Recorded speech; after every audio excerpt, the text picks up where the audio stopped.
Sure, I'd love to. So our focus is on the permanent renter, those who would, they may never own a home, but would like to live in one. And we feel they're the most underserved part of the rental business. We focus on the self-paying resident.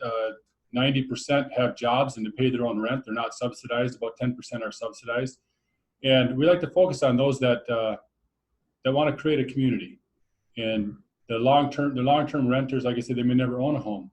And Class C workforce is one that we really focus on. And the example I like to use is relatively simple, is we want to treat each and every resident with respect and dignity that they deserve. It's one of the challenges. We buy a property when we see how poor the owners and the landlords treat some of their residents. It's a travesty. So I look at this, one day I did the math, $700 rental for 5 years is $42,000 in income. Now, why won't people treat a $42,000 customer with respect? And so that's really what we focus on why workforce. Welcome to the Wealth Through Real Estate Investing podcast, your source for real-world strategies focused on creating long-term wealth, cash flow, and financial freedom through real estate. Through guidance, tips, and stories of highly successful real estate investors and thought leaders, we provide you the tools to succeed and reach the lifestyle you always wanted. And now your host, Dwaine Clarke. Hello and welcome to the Wealth Through Real Estate Investing podcast. This is your host, Dwaine Clarke. And today we have Bruce Wuollet. He's a real estate investor, specifically multifamily, syndicator, and founder of Bakerson Properties in Tucson, Arizona. Bruce, thank you for joining us on the show, and how are you? Hey, thank you for having me on your show, Dwaine. This is a pleasure. Pleasure is mine. Absolutely. Yeah, like I had mentioned pre-show, I really like talking to investors all over the country. Kind of got to get a mix and a feeling of what's kind of the pulse of the market. You being out in Tucson, Arizona. But for people who are not familiar with you and your company, would you mind kind of sharing about your background and what your current focus is? Yeah, I would love to. I'd like to start with the name Bakerson. I grew up in the bakery business in Minneapolis. The Wuollet Bakeries, my father was the owner and I worked for him. And when I got into real estate, formed the company, I say I'm a son of a baker or a baker's son. So that's where the name comes from, in honor of my father. He when I named it that, he really enjoyed it. He's since passed on, but it's in his memory will carry on the legacy of my father. And I got into real estate, started with tax lien foreclosures, worked into single family, buy, fix, and sell. We did wholesale flips over 2,000, about 2,200 homes. Got into flipping multifamily, and we seen how much money was in the deals once people buy, fix, and hold, or buy, fix, and sell, that we got excited. So we started our deals buying multifamily in Phoenix, and we did 6 projects in Phoenix from 8 to 120 units. And when the market got tight, we moved, started buying in Tucson, and since then we've bought 9 properties in Tucson, and combined 2 of them to be one larger complex, and then we sold 5, and we have three remaining right now, 74, 75, and 107 unit buildings. Very cool. What's Phoenix and Tucson, would you say they're kind of 2 dynamically different markets? I understand from kind of studying a little bit more about your background that you guys focus on workforce housing. So can you kind of explain what workforce housing is and kind of why you guys focus on that? Sure, I'd love to. So our focus is on the permanent renter, those who would, they may never own a home, but would like to live in one. And we feel they're the most underserved part of the rental business. We focus on the self-paying resident. 90% have jobs and to pay their own rent. They're not subsidized. About 10% are subsidized. And we like to focus on those that want to create a community. And the long-term renters, like I said, they may never own a home. And Class C workforce is one that we really focus on. And the example I like to use is relatively simple, is we want to treat each and every resident with respect and dignity that they deserve. It's one of the challenges. We buy a property when we see how poor the owners and the landlords treat some of their residents. It's a travesty. So I look at this, one day I did the math, $700 rental for 5 years is $42,000 in income. Now, why won't people treat a $42,000 customer with respect. Mm. And so that's really what we focus on and why workforce. And then the differences between Phoenix and Tucson they are dynamically quite different communities. There's very similar with the proximity to Mexico. The Latino culture is quite strong in both, and so we get that. And then the other side is the universities. We have ASU up here in Phoenix, and then they have U of A, but it's much more of a college or university town in Tucson, more tighter knit, and probably a more a tighter culture than in Phoenix. Phoenix is a melting pot, and Tucson is as well, but they still have a culture that's very strong there. They're downtown. Millennials are doing a lot with the downtown. It's very dynamic. In fact, in some ways, it's more vibrant downtown in Tucson than it is in Phoenix. So people ask, why Tucson? We're based here in Phoenix. We did well in Phoenix. Well, 2015 and 16, the margins for our business model of syndications were just too tight, simply too tight. And the big players that came in, they can take much smaller margins for their deals, and they have a much longer play, and they focus on equity and income.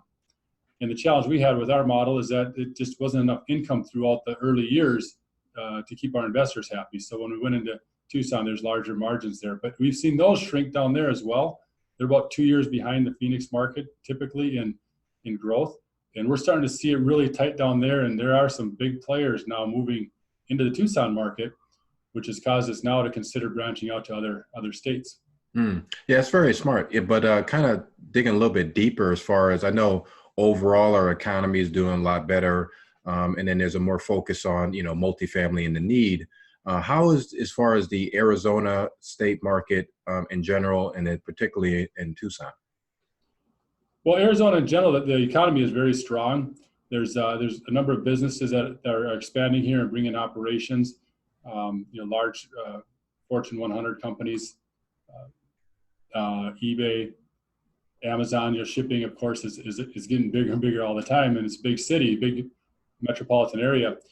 And the biggest thing that we see that's similar between the two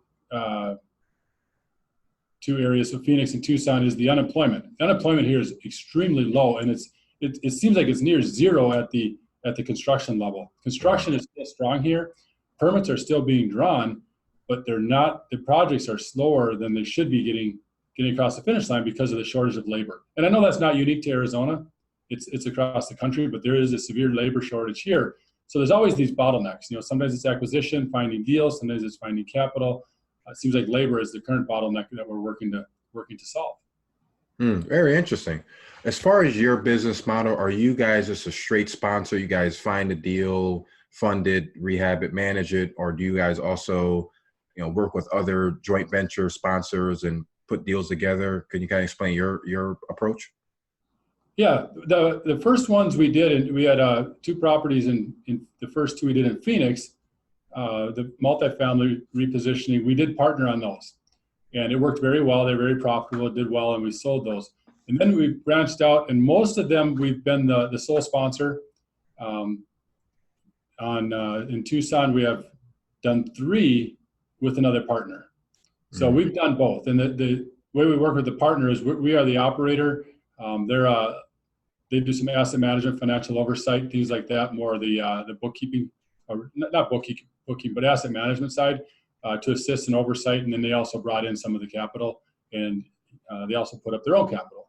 So we do both partner and sole operators. How many units do you guys kind of own and manage now? And then kind of what's your kind of goal for the rest of the year for 2019? Current under ownership is 256 units across 3 properties, and we've sold a few properties this year. So we had over 400 beginning of the year. Sold those off with hopes of buying. Now we have a 90 unit and a 94 unit in contract, which we'll be closing in 90 days. Also, one of the properties we received an unsolicited offer on one of our properties in Tucson. And it was a high enough number that we felt, hey, it's a good time to sell, reposition, and then focus on the hold that we're purchasing in Tucson. So the rest of the year, ideally we'd like to find probably another 1 or 2 100-unit buildings, at least get 1 more closed and then 1 more purchased. in escrow this year.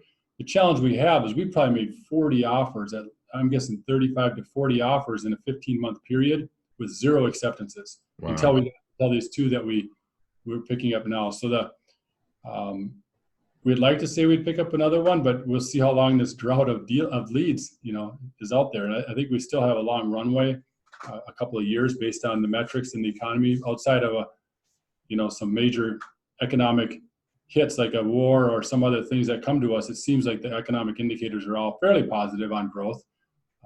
Personally, I see it probably pulling back and softening a little bit, but I don't see us having a big dip at this point. There's so many things that are positive in the economy and in the workforce that is good for at least for the workforce apartments.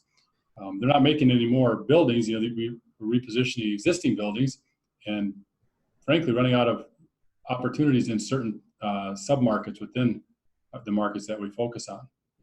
You had mentioned venturing out to Texas, and because like I said, the competitiveness, larger players are coming into as they see kind of the things going well, they just kind of dump a whole bunch of capital in there. Is there any other markets outside of Texas that you're eyeing on that you're curious about? And what are the characteristics that are drawing you to these marketplaces? Our primary focus is in the South and Southwest specifically. We understand the culture, we understand the construction, we understand the weather. We've considered looking at things in the Midwest or up north, the Midwest area. Minnesota is where I grew up, so I've always had an interest in that. Indiana has some very strong reasons why you could consider there. The challenges we have is we don't understand even though I grew up there in the cold weather, we don't understand we don't have a deep understanding of the challenges of cold weather properties like frozen pipes and furnaces and other things that are required, where we understand air conditioning and evaporative coolers, swamp coolers as they're called. We understand single pane windows are not uncommon and they're not a bad thing on apartments, where other areas it's not a good thing. So we focus, that's a long answer to why we focus on the South and specifically the Southwest. However, if we find an operator that understands the market in the Midwest and we come in as an asset manager, we're very interested in being that person, that part of the company. So that, coming back to the first question of what areas we're targeting, primarily Texas, New Mexico, Arizona, Colorado, Utah, Nevada. Very good. Yeah, absolutely. And Oklahoma. And we've made offers in Oklahoma. We've made offers in New Mexico and Texas over the last year. Besides from, working with other sponsors, how are you guys kind of typically finding deals or your lead flow?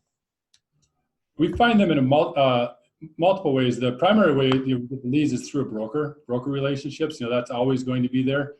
We've also purchased direct. We purchased one property. We got the lead direct, but then we went to a broker to actually close the deal for us because he wanted to work with the seller wanted to work through a broker. So we introduced the broker. And the one we went direct, the Pueblo Springs in Tucson, we went direct to the owner and we were in contact with him for probably 4 or 5 months before he said, yeah, I'll sell. We bought direct, and that worked really well. So getting to know the owners, getting to know the area, knowing other operators, property managers in a given market, they're good leads. If you have a good relationship with a property manager, they know when there's a problem owner or owner with problems or a need to sell. Because we always focus on, primarily what is the problem that we're working to solve?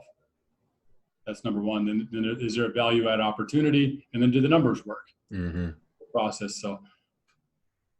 So how deep do you guys kind of go for your investment strategy? You guys going for, deep value adds, more manageable manager plays, or is it kind of depending on the deal and the numbers? We really, really like the heavy lifting. We've done some where, like our property on Stone in Tucson, 74 units, we bought it 50% vacant. And we brought it to 75% vacant before we repositioned it, and now it's nearing 90% occupied, and it's performing, and it's profitable. So we've made that turn. It's been a 2-year project now. We really enjoy those. The downside is those are hard to find. There's just not a lot of those out there right now. So the other side we're looking at is the things you can't see. Those are the ones when you drive by, you could see it is a slumlord. We need to take care of this problem. Those are probably the most exciting the ones we have a lot of passion for. But then you run into those that do a good job hiding the problems, and they have a management issue, they have ownership issue. One property we bought, one of the owners was also the owner of the property management company. And when we dove into the finances and were analyzing the deal, we found out why the property wasn't making money is the only person who was making money was the property manager. Mm-hmm. that makes it hard, right? He was one of the owners, so he was willing to forego the equity on this property to get cash flow, which was not a good business decision. So we did really well with that one. So the operational side and management side is what we're focusing on right now. The things you can't see is where we like to find that. But if it's a performing asset and it's an owner that has deep pockets and they're running it well and they just want to sell, we're not the buyer. It's just we can't make that work, and we don't buy on speculation either. We buy, is it a good deal today? What are the numbers today? What are the numbers when they're completed? If the market goes up, that's our gain. If the market goes down, that's our risk. And just keep it at what does the deal today look like? And if it was performing today, what would the value be today based on today's numbers? We don't know if the cap rate's going to continue to get suppressed. We don't know if the interest rates continue to drop to these historically low numbers or not. They're probably going to go up. So that we put that into our equation for estimates. What we buy, is it a good deal today? The one that you had mentioned with the 50% occupancy, was that kind of your largest rehab deal, or is there another story that you can share with us as far as like your largest, biggest rehab? The largest rehab was, per unit rehab was actually probably our favorite project, and it was a 22 unit in Glendale, Arizona, and it was fenced off. It was shut down by the city. It was scheduled for demo. It was condemned and scheduled for demolition. The owner was in a lawsuit. He is in a criminal situation with prostitution and drugs that he was running out of there, as well as pornography. Wow.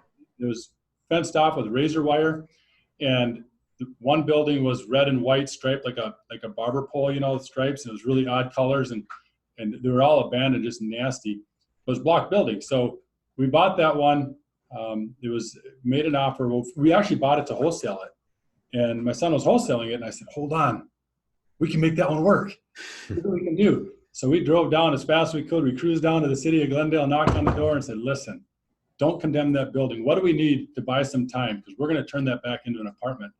And so we sat down with the neighborhood services, multiple meetings during the escrow, and they said, well, the last thing they want is, now that we bought it, if they were to demo it, it would create very bad press. And so they said, we can't do that. And then they found out the highest and best use is to continue what it was, that a vacant piece of land would not have been a good position. And redevelopment there was too small of a parcel of land to really have a big impact on the community, 22 unit apartment building. So we ended up turning it around. We renamed it. We got a new address. The address was on 68th Drive, but it was actually on Glendale. So we changed the address to 6800 West Glendale, got the city of Glendale to approve the address change, renumbered the building units. And so it had a new address, new name, new colors, new owners, new residents. And then we sold it to an investor that's currently managing it very well. So that one was fun. All new flooring, all new drywall, kitchen cabinetry, paint and all new windows, doors, the whole bit. It was all we kept was new roof, new AC units. Well, I can imagine. How long did it take to get that project turned around? It was short of 2 years, but it was like 20 months. Oh, that's not bad. Yeah, for the 22 units, all that type of work, and repositioning at that level. Yeah, definitely seemed pretty efficient there. Yeah, we hired a local contractor to do the work, and so they had crews there, sometimes 10, 12 people. They were working at a time, and they just worked on one building, and we got it approved at the city, to a certificate of occupancy because it was shut down, and then we already had applied for the next building, and it just went through, and each one got quicker and quicker, and it was I think there's four buildings there.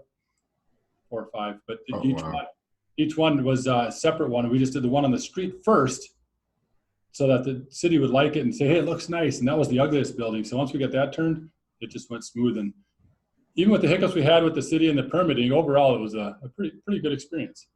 Pretty cool. What is kind of like I know each deal that you guys do is different. Is there anything that you guys kind of implement in the property to help, reduce the costs or increase the revenue, like, add in, specific systems that are, or have different separate units for each of the things, or add different things that make, improve the whole overall project? Yeah, we do. And in fact, I tell our asset manager he's got the easiest job description in the business and the most difficult job. His job is to increase income or decrease expenses with every decision he makes.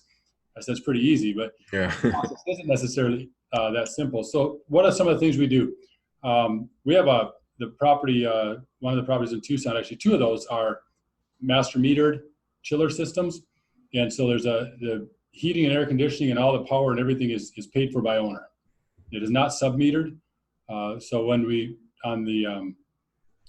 so one of the things we did is we revamped the chiller system to have it run more efficiently, because one of the costs that you can control is power, right? You can control some of that. And we find out that running our numbers, that master metered systems run 30% more efficient than individually metered properties. So the individually metered ones, you're not as concerned probably about efficiencies. So there tends to be a challenge with that at times. And the other thing we did is we had a 64 unit in Phoenix, which we ended up putting solar assist, and it dropped our power bill from $55,000 to about $30,000 a year. And so that ended up paying for the solar. Interesting. So the cost went down, less draw on the city. So we've done that with solar. We have another property in Tucson we're looking at adding solar to, which should cut by 75% the electricity cost. And then the other thing that's worked really, really well is our water, using less water. And this is embarrassing, but my batteries, I forgot to plug my computer in, so give me just a moment. We're keeping keeping it real here, Dwayne. Yeah. So I just noticed my thing popped up that it's going to shut off, and we don't want to shut down, do we? Yeah, no problem. Take your time.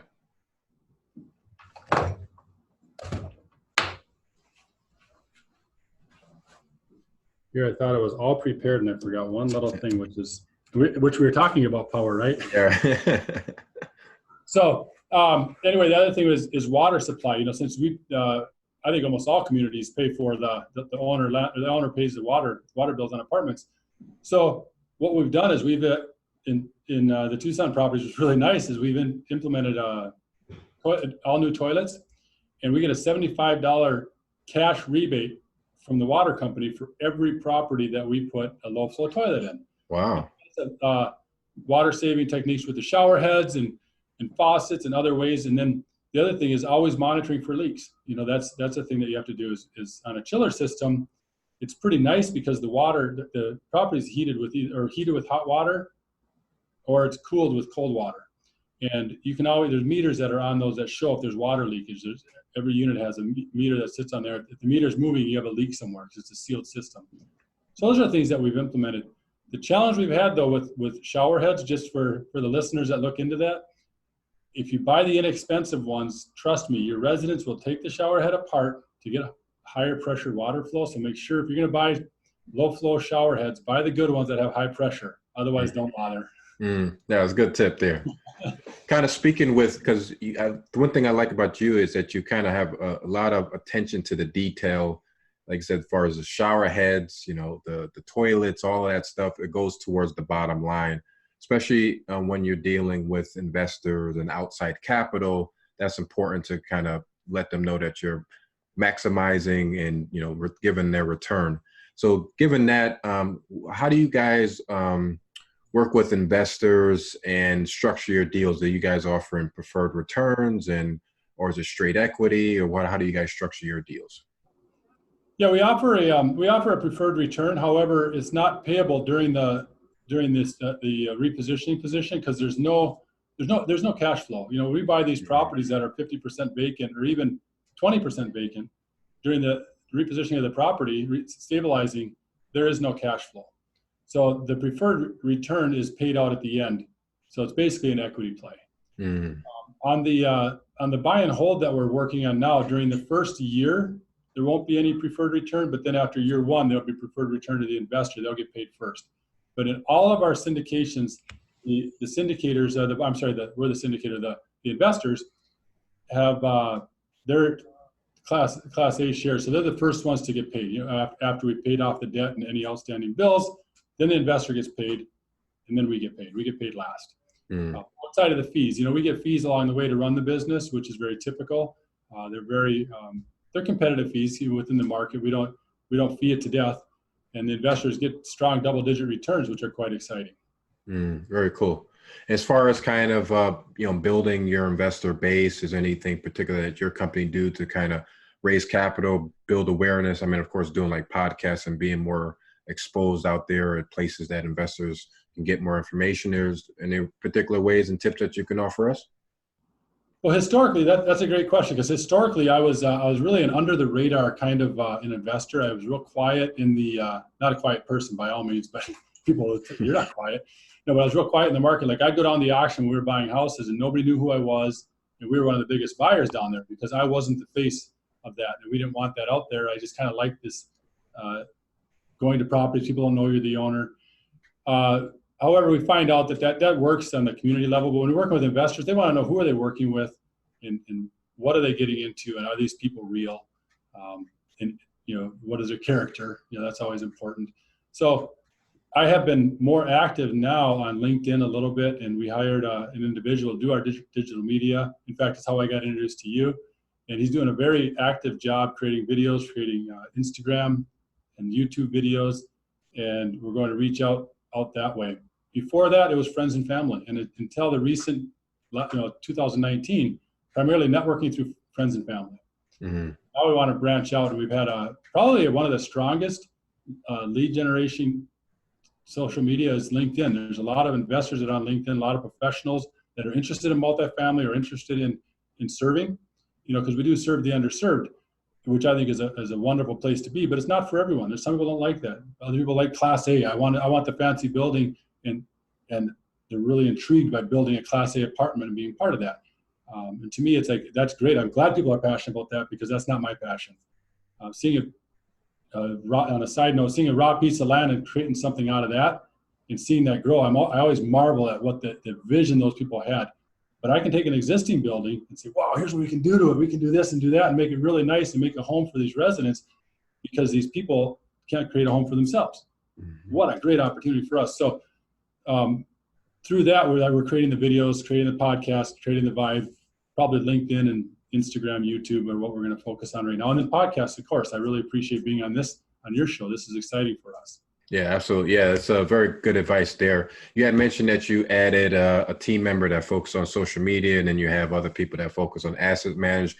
I'm more curious on how you guys I know you said you started out with, one or two people to build this company. How did you kind of, build out your team? How many people do you have on your team, and kind of the different departments, and how could someone starting out able to build a team to structure it like yours?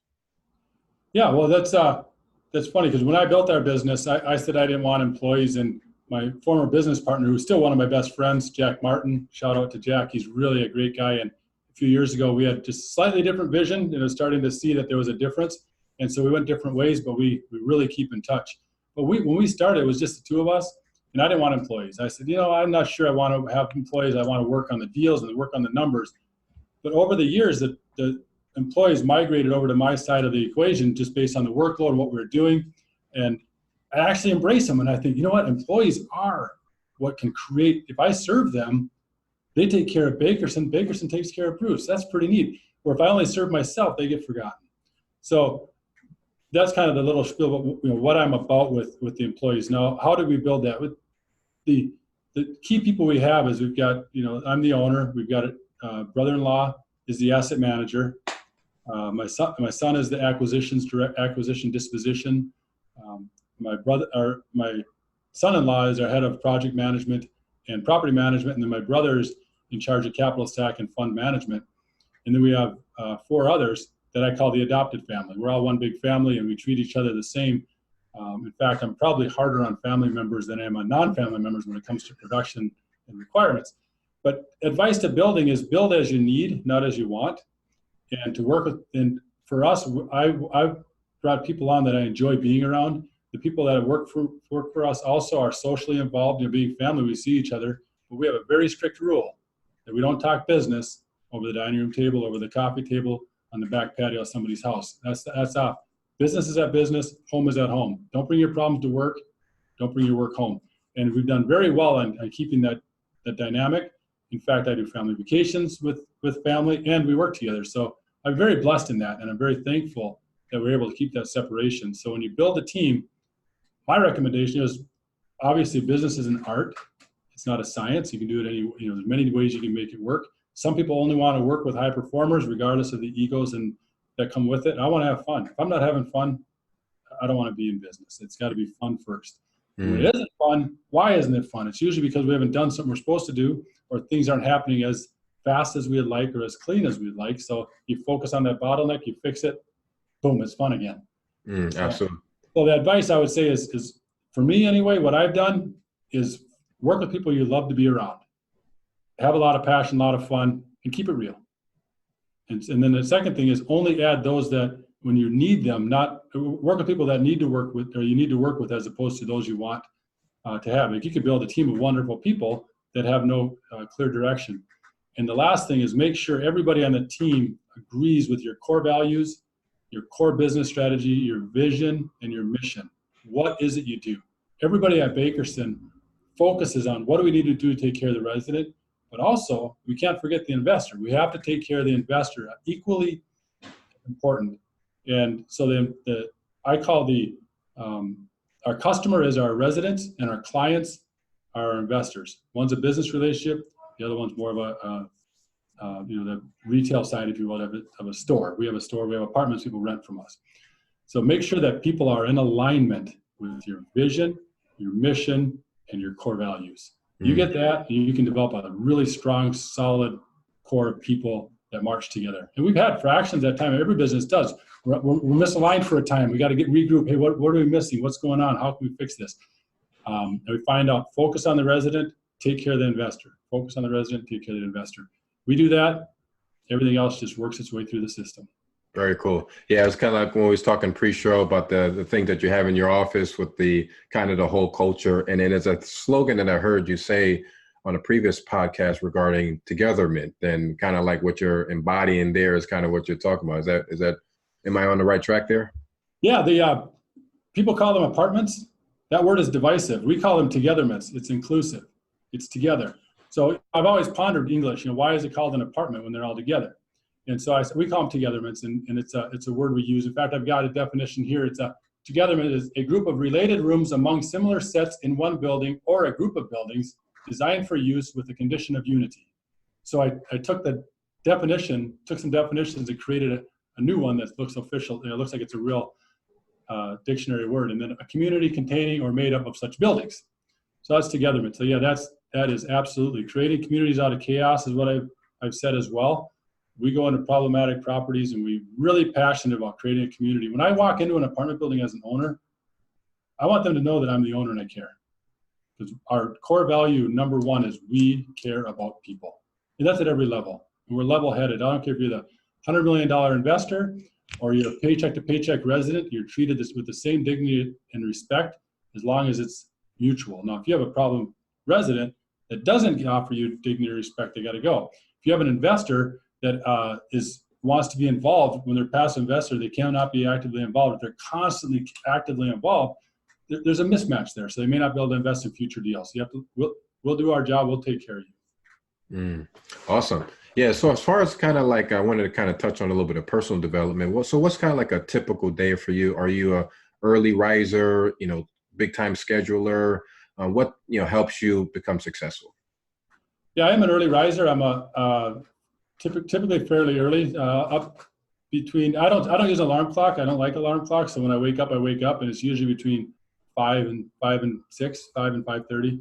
I'll get up, and then a couple days a week, we go out, there's 2 or 3 of us who go out mountain biking. I'll crank out 10 miles up in North Scottsdale. There's 120 miles of trails. Got to get my workout in, do that 2 to 3 times a week. 2 times a week we go together, and then I go on my own, usually once.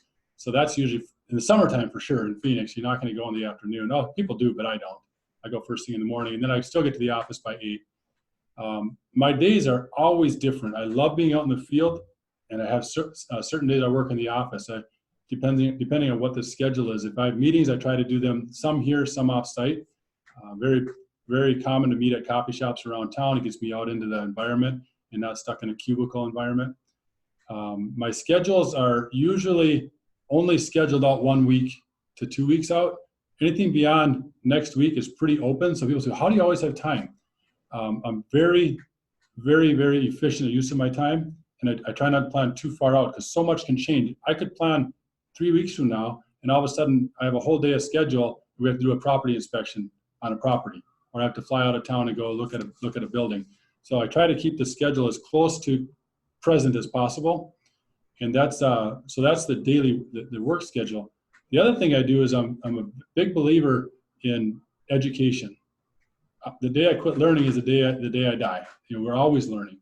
So I'm a big fan of Tim Grover, who was a personal trainer for Michael Jordan, and he wrote the book Relentless. I've listened to it. I read it 3 times and listened to it twice, and I really like his philosophy of just kicking butt and getting it done. And then Larry Winget, who's a local Arizona guy, I listened to his audiobooks and read all of his books, and I like the no-nonsense approach to business. So those are some things that I do. Valuetainment with Patrick Bet-David, YouTube and podcasts, and then also real estate podcasts. There's ones like such as yours. If there's a topic, I usually do topic specific. Let's say I have a issue, resident or tenant retention. I'll go through podcasts and I'll search out all the ones that talk about that topic. Mm-hmm. So I don't follow a person on podcasts much as a topic. And then you get to know them. And what's funny is after you've listened to or watched them for a while, it feels like you're a personal friend all of a sudden. It's pretty fun. So personal development. And then I read usually about a book a week on business. And I think that's very important. And it could be on, I was stuck. I was stuck at one point. So I said, what's holding you back? So I started, and that's the Larry Winget book, Get Out of Your Own Way. So I said, what's holding our business back? And I analyzed and found, hey, it's me. I'm the bottleneck. I need to hand these things off. I can't control everything. I need to delegate. And then the next thing might be how to motivate a team. Hey, that gets mentioned earlier, we're misaligned.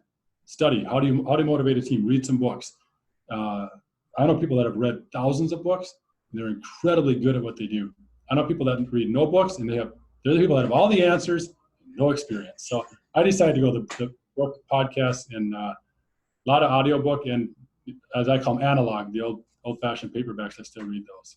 Oh, very cool. Yeah, love your whole approach, and like I said, it's constant education. Can't act like you know everything, especially in a changing market, changing strategies, and things always pop up. So you always got to be on top of your game. So I like that a book a week, and so that's an excellent approach there. You had mentioned that you work with a lot of your family, which is great, and in the business, and you have dinners and you have family trips together. So what my final question would be: so what are you most grateful for? I know family, but is there anything else as well? I'm grateful for the opportunity to live in a country that allows us to have personal freedoms, even though that sometimes they're infringed upon. But for the most part, we have freedom to own a business, run a business, to have the job you really want. I believe. My dad said there's no reason why in this country you can't wake up every day and love what you do for a living. And so that's been a passion of mine. So I'm very thankful and feel blessed for that. And then just the opportunity to have my own practice religion in my way without imposing on others, and then the blessed to live in this country, the United States. It's just a great place to live and do business, and I'm very thankful for that. Awesome. Bruce, it was a pleasure talking with you. Learned a lot, got a lot of good nuggets there, and glad to finally speak with someone out in the Tucson, Arizona market, and hopefully to be able to connect with you soon. For the listeners, how do we get in touch with you? Well, there's 2 ways to get in touch with me. One is to call me, and I'll give my phone number. I'm not afraid of that. It's 602-622-5537. That is my cell, and if you don't reach me, text message is fantastic. Or you can always email bruce@bakerson.com. Awesome. And we'll make sure to have that into the show notes, so we make sure that we can get in contact with you. But thank you again so much. It was a pleasure talking with you again. Enjoy the Arizona weather, and have a great week. All right. Well, thanks so much for giving me the opportunity to be on your show, and I look forward to getting to know you better. Absolutely. Take care. Have a great day. Have an awesome day. All right. Bye-bye. Thanks for joining us on this episode of the Wealth Through Real Estate Investing podcast. Don't forget to subscribe and leave us a review on iTunes or the listening platform of your choice. Also, please check us out at DwaineLClarke.com, as well as find us on Facebook for more useful content and resources.